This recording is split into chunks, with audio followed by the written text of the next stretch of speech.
Listen, have you ever wondered why you keep falling for people who hurt you? Why your mind knows they are wrong for you, but something inside you still pulls you toward them? It's not weakness. It's not lack of self-control. There is a deeper psychological reason behind it. Let's break it down. The addiction you don't notice. The truth is, you're not addicted to the person. You're addicted to the experience they create inside you. When someone gives you attention for a moment, then pulls away, then comes close again, and then disappears. Your brain enters the same cycle it does with gambling or drugs.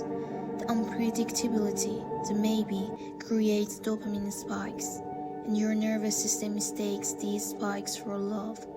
Not because it's healthy, not because it's safe, but because the emotional ups and downs feel strangely familiar. Attachment theory, the dark version. John Bowlby, the father of attachment theory, said something powerful. We repeat what we do not repair.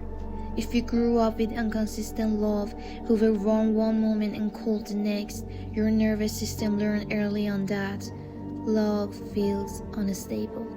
So later in life, when you meet someone who is unpredictable, someone who goes hot and cold, someone who gives affection in waves, your brain doesn't interpret it as danger. It doesn't say this isn't good for me. Instead it says this feels familiar, like home. Not familiar in comforting way, familiar in a pattern, conditioned way, as if your body is repeating an old script you never asked for. Why you keep going back? People often assume you're choosing this person over and over again, but it's not really a choice. It's biology and emotional memory working together. What forms in these relationships isn't healthy love, it's trauma bond. A trauma bond is powerful because it's built on the strongest emotional chemicals your brain knows: fear, relief, hope, loss, reward, love. It's a cycle, a loop, and every time you try to step out of it, the emotional pulls you back in. That emotion is what fools your brain into thinking, this must be love, nothing else feels this strong. The dark moment nobody talks about. Here's the part most people never understand. When you finally try to leave someone like this, your brain doesn't relax, it panics. Because you're not just losing a person, you're losing a pattern your nervous system has relied on for years. Your body reacts like someone essential is missing. It feels painful and empty. That feeling isn't heartbreak, it's withdrawal. How you break the cycle. Breaking this pattern isn't about finding someone better. It's about learning what real emotional safety feels like. A calm, consistent person might not feel exciting at first.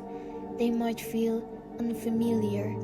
You might even misinterpret their stability as lack of interest. But what you are really feeling is your nervous system reacting to peace.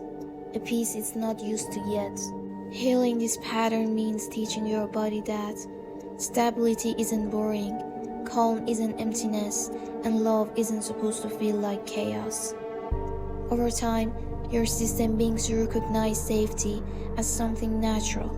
If this explains a part of your life you've never been able to put into words, you're not alone. This is the psychology behind why we get drawn to people who hurt us. And understanding it is the first step toward breaking the cycle.